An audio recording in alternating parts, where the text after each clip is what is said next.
I hired her to take care of me after my stroke. I never expected to fall in love with her.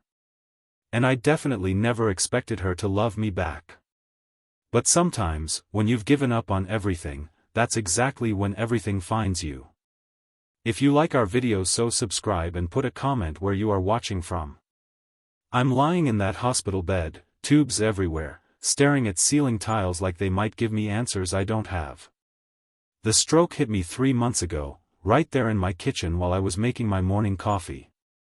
1 minute I'm planning my retirement, thinking about maybe traveling somewhere warm, the next minute I can't remember my own daughter's phone number. The doctors keep saying I'm lucky to be alive, but I don't feel lucky. I feel broken. Completely broken. My left hand trembles when I try to hold a cup of water, and yesterday I forgot to turn off the stove after making soup. That's when Mariah flies in from Seattle with that worried look on her face, the one that says she's already made up her mind about something important. "Dad, you can't live alone anymore." "Not like this," she tells me, and her words hit me harder than the stroke did. We spend the next hour talking about nursing homes, assisted living facilities, all those places where people go to wait for death with dignity. The brochures she shows me have smiling elderly people playing cards and doing crafts, but I can see through the marketing. Those places are where you go when your family can't handle you anymore. Then she mentions something different that catches my attention. There's an agency that places caregivers. Live-in help. Filipino women, mostly. They're supposed to be really good at this kind of thing. I want to say no, want to tell her I can handle this myself, that I'm not ready to give up my independence yet. But my trembling hand and the memory of that forgotten stove say otherwise. Mariah's already on her phone, making arrangements I never asked for. Her name is Ligaya, she tells me later that evening. She'll be here Tuesday morning. Tuesday comes faster than I want it to. Ligaya shows up at exactly 9 in the morning, carrying a small black suitcase and wearing this gentle smile that doesn't look rehearsed or fake.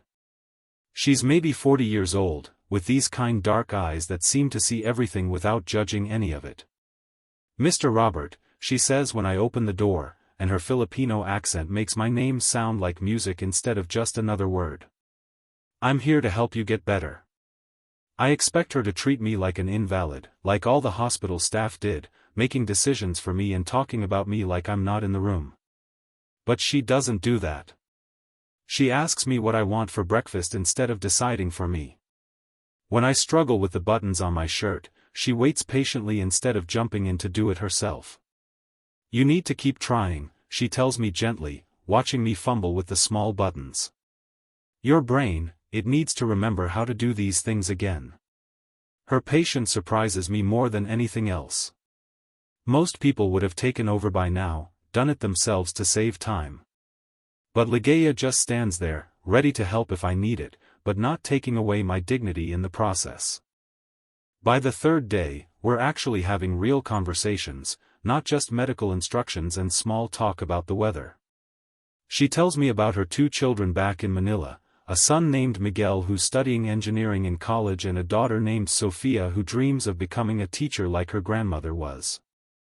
"I come here to America to give them better life," she explains while helping me with my physical therapy exercises that the hospital gave me. "But it's very hard, being so far away from them. Sometimes I cry at night thinking about all the things I'm missing." There's real pain in her voice when she says this, the kind of hurt that comes from making impossible choices between love and survival. I tell her about Ellen, my wife who died 2 years ago from pancreatic cancer. How the house became like a tomb after she left, how I stopped cooking real meals and started living on frozen dinners and canned soup. How I was honestly ready to just fade away until this stroke forced everyone to notice I was still breathing. "Loneliness is a very heavy thing to carry," Ligaya says simply, and she doesn't try to fix it with empty words like everyone else does. She just understands what it means to have pieces of your heart scattered across the world. 3 weeks into our arrangement, something starts to shift between us in ways I didn't expect. Ligaya's making real breakfast every morning now, not the frozen garbage I'd been surviving on for months, and she's humming this beautiful Filipino song while she works. The melody is unfamiliar but somehow comforting, like a lullaby from a dream I can't quite remember. What does that song mean? I ask her one morning, genuinely curious about the words she's singing. She looks embarrassed suddenly, like I caught her doing something wrong. "Is just silly love song from when I was young girl," she says, turning back to the stove where she's making scrambled eggs the way my mother used to. "Sing it anyway," I tell her, because her voice is beautiful and this house has been silent for too long. She hesitates for a moment, then does sing it, softly, while she finishes cooking.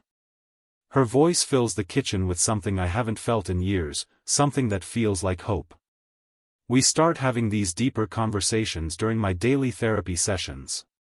She tells me about her husband Roberto, who died 5 years ago from a massive heart attack at only 43 years old.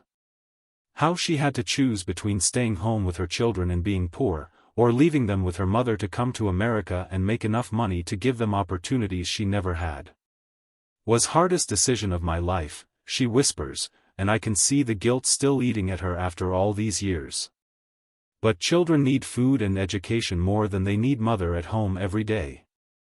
I tell her things I've never told anyone, not even Mariah. How Ellen and I tried for years to have more children after Mariah was born, how we went through fertility treatments and miscarriages and disappointment after disappointment. How I blamed myself when Ellen got sick, like I should have been able to protect her from cancer somehow. How I felt like I was failing at everything that truly mattered in life. Ligaya doesn't try to counsel me or offer those meaningless platitudes people always give you when someone dies. She just reaches over and squeezes my good hand, and that simple touch says more than any words could. One evening, she's helping me practice walking with my cane, something we do every night after dinner, and I stumble on the uneven sidewalk. Instead of falling flat on my face, I catch myself against her shoulder. We're standing there, closer than we've ever been, and something electric passes between us that neither of us expected. She doesn't pull away immediately like I thought she would. "Neither do I, Mr. Robert," she says quietly, her voice different somehow, softer and more uncertain. This is very complicated situation." "I know it is," I tell her, my heart pounding in a way that has nothing to do with the physical exercise. "But I haven't felt this awake, this alive, in years. It happens on a Tuesday night, one of those panic attacks where I can't breathe because I'm lying in bed thinking about being alone again, about dying in this house with no one to find me for days until the smell alerts the neighbors. Ligaya comes running when she hears me gasping for air like a fish pulled out of water. "Breathe with me," she says without hesitation, sitting right on the edge of my bed like it's the most natural thing in the world. In, out, in, out. Her hand is on my chest, warm and steady, and gradually my heartbeat slows down to match the rhythm of hers. We're sitting there in the dark, and she starts talking about her own fears, things she's never shared with any of the families she's worked for before. How she wakes up some nights in a cold sweat, terrified that something will happen to her children and she won't be there to protect them. How she sometimes feels completely invisible in this country, like she's just a pair of hands and a smile to the families she works for, never a real person with real feelings and real dreams. "You're not invisible to me," I tell her, meaning every single word. "You're the most real thing in my life right now. The most important thing." She looks at me for a long moment in the dim light from the hallway, and I can see her wrestling with something big. "Robert," she says, and it's the first time she's dropped the formal "Mr." from my name. "I cannot lose this job. My children, they depend on the money I send home every month." "I'm not asking you to lose anything," I interrupt as gently as I can. "I'm asking you to consider that maybe we could be something more than just caregiver and patient. Maybe we could be two people who care about each other, who take care of each other." She doesn't answer right away, but she doesn't move her hand from my chest either. I can feel her pulse through her fingertips, beating as fast as my own. "This is very dangerous," she whispers, but she doesn't sound like she wants to run away. "The most beautiful things usually are," I tell her, and I mean it completely. 3 days later, while she's helping me organize my evening medications, she kisses me. It's soft and scared and absolutely perfect, and we both know that everything between us just changed forever. When she pulls away, her eyes are bright with unshed tears. "What have we done?" she whispers. "Something beautiful," I answer, and I've never been more certain of anything in my life. The next few weeks are like living in a completely different universe than the one I've known for the past 2 years. Ligaya still takes care of all my medical needs, helps me with my exercises and medications, but now there's this undercurrent of something deeper running beneath everything we do together. She holds my hand during therapy sessions when no one else is around. I catch her looking at me with these soft, tender eyes when she thinks I'm not paying attention. We're very careful to remain professional during the day when the physical therapist comes by for my sessions, or when Mariah calls to check on my progress. But in the evenings, after all the medical routines are finished, we sit together on the couch like a real couple who's been together for years. She teaches me basic Tagalog words, laughing when I completely mangle the pronunciation of even the simplest phrases. I show her old photo albums of Ellen and me, telling her stories about our life together, about the trips we took and the dreams we shared. "You were very happy together," Ligaya observes, studying a picture from our 25th wedding anniversary dinner. "I was," I say honestly, because lying to her feels impossible now. "But that was then, and this is now. And right now, sitting here with you, I'm happier than I thought I could ever be again." She tells me more about her life in Manila, about the small 2-bedroom apartment she shares with her children when she's home between jobs. How her son Miguel calls her every Sunday morning to tell her about his engineering classes and his part-time job at a computer repair shop. How her daughter Sophia sends her drawings of their family through WhatsApp, always including Ligaya in the pictures even though she's thousands of miles away. "They are the reason I do this work," she says, touching one of Sophia's drawings that we've put on the refrigerator. "But sometimes I wonder about my own life, you know? What about my own happiness? What about what Ligaya wants for herself? What does Ligaya want?" I ask, though I think I already know the answer from the way she looks at me. She meets my eyes with those kind, honest eyes that first drew me to her. Ligaya wants to stop feeling like she's only taking care of everyone else all the time. Ligaya wants someone to take care of her too, to worry about her happiness for once. That night, she doesn't go back to her own room down the hall. We lie together in my bed, talking until the sun comes up about dreams and fears and the strange way life can surprise you when you're absolutely not looking for surprises. I stroke her long dark hair and think about how just 3 months ago I was ready to die, and now I can't imagine not being alive for this moment, this woman, this unexpected second chance at happiness I never thought I deserved.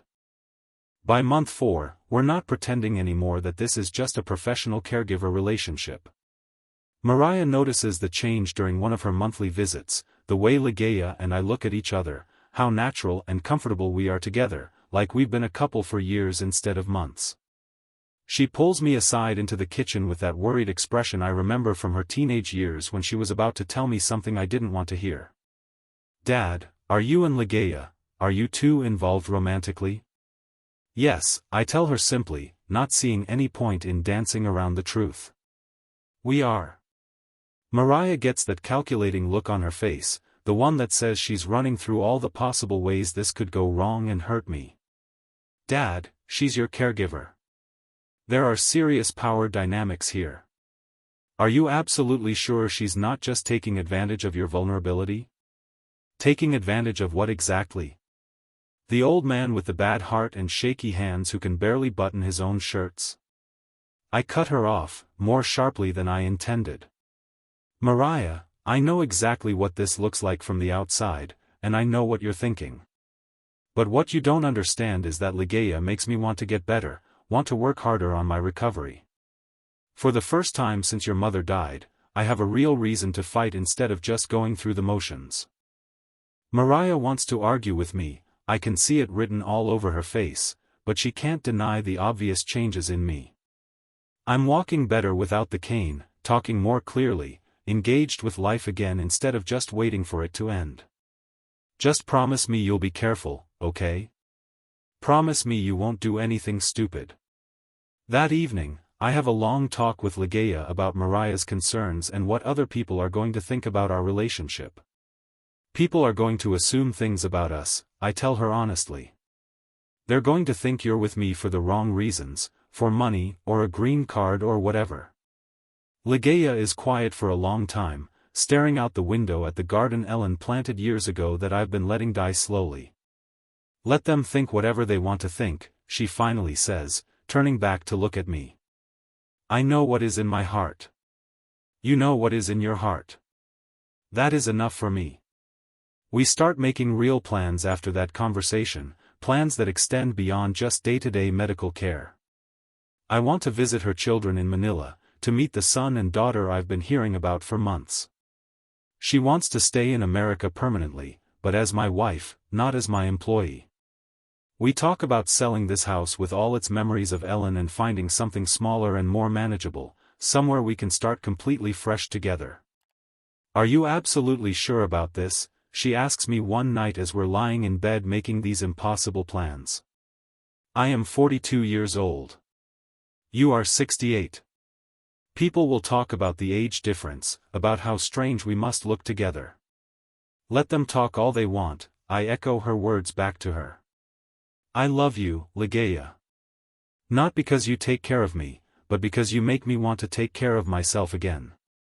And I want to spend whatever time I have left taking care of you too. I buy the engagement ring on a Thursday afternoon, nothing too fancy or expensive because Ligaya's not that kind of woman who needs flashy things to feel loved. But it's real and it's beautiful, and it represents something I never thought I'd have again in this lifetime. A future with someone I love who actually loves me back. I plan to propose during our evening walk, something we've been doing together every single night as part of my recovery routine. But when the moment actually comes, walking down the same street where I collapsed 6 months ago, I can't wait another second. Ligaya, I say, stopping right there on the sidewalk where Mrs. Henderson is watering her prize-winning roses. I have something very important to ask you. She sees the small velvet ring box in my slightly trembling hand and her eyes immediately fill with tears. Robert, what are you doing? I know this probably seems crazy to everyone else, I tell her, getting down on one knee right there in the middle of the neighborhood where all the neighbors can see us. I know people will think we're moving too fast, or that this doesn't make any logical sense on paper. But almost dying taught me something very important about life. It's too short to waste time pretending you don't love someone when you absolutely do. She's crying now, but she's also smiling that beautiful smile that brought me back to life when I thought I was done living. You are completely crazy, old man, she says through her tears, but there's so much love and joy in her voice. Crazy about you, I tell her, my own voice breaking with emotion. Ligaya Santos, will you marry me? Will you let me spend whatever time I have left on this earth loving you and being loved by you? She says yes before I even finish asking the question. Of course she says yes. And when she kisses me, standing there on the street where I had to learn how to walk again, I think about how sometimes the most broken and damaged pieces of your life can become the foundation for something more beautiful than you ever imagined was possible. Mrs. Henderson drops her watering can and starts clapping loudly. Other neighbors come out of their houses to see what all the commotion is about. By the time we make it back home, half the street knows we're engaged, and I honestly don't care who talks about it or what they think. We get married exactly 6 weeks later in a small, intimate ceremony that feels absolutely perfect in its beautiful simplicity. Just Mariah, who flies in from Seattle with her husband and kids, Ligaya's sister Carmen who comes all the way from California, and Pastor Rodriguez from the Filipino church downtown where Ligaya has been going to Mass every Sunday. Mariah gives Ligaya her mother's pearl necklace to wear during the ceremony, something borrowed and something infinitely precious. She would have wanted you to have this, Mariah tells Ligaya with tears in her eyes, and I can see that my daughter has finally accepted this woman who makes her father happy again. She would have loved you so much.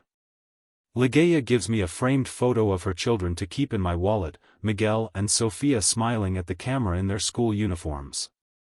They want to meet their new stepfather very soon, she tells me after we exchange our simple wedding vows. Their new stepfather can't wait to meet them, I reply, and I mean every single word completely. The reception is held right here in our backyard, under the same oak trees where Ellen used to hang laundry on sunny days. Carmen makes traditional Filipino food that fills the house with smells I'm still learning to love but already associate with happiness. Mariah gives a toast and shares funny stories about Ellen that make Ligaya cry those beautiful happy tears. She would have loved you so much, Mariah tells Ligaya during her speech. She would have loved that you make my father smile again, that he's not just surviving anymore but actually living and planning for the future.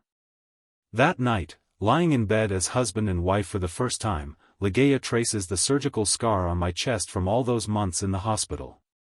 You know what I think about your stroke, she says softly, her finger following the faded line where they cracked open my chest. What do you think? I ask, genuinely curious. I think your stroke was not really an accident. I think maybe God needed to slow you down, make you stop running around so busy, so you would be sitting still and ready when I came along. I consider this idea as I hold her close to me, thinking about the impossible chain of events that brought us together against all odds. 6 months ago, I was a broken man just waiting to die alone in this empty house. Tonight, I'm a husband again, planning a trip to meet my new stepchildren, thinking about Christmas traditions and anniversary dinners and all those ordinary, beautiful moments that make up a life shared with someone you truly love. Maybe you're absolutely right, I tell her, kissing the top of her head. Maybe I needed to be completely broken before I could be blessed like this. Ligaya snuggles even closer to me, her head resting on my chest where she can hear my heart beating strong and steady again. We are both so blessed now, she whispers into the darkness. Both of us.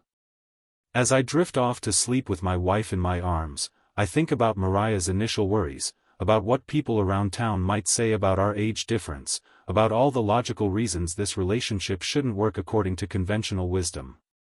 But then I feel Ligaya's steady breathing beside me, her warm hand resting over my heart, and I know something that all those other people don't understand.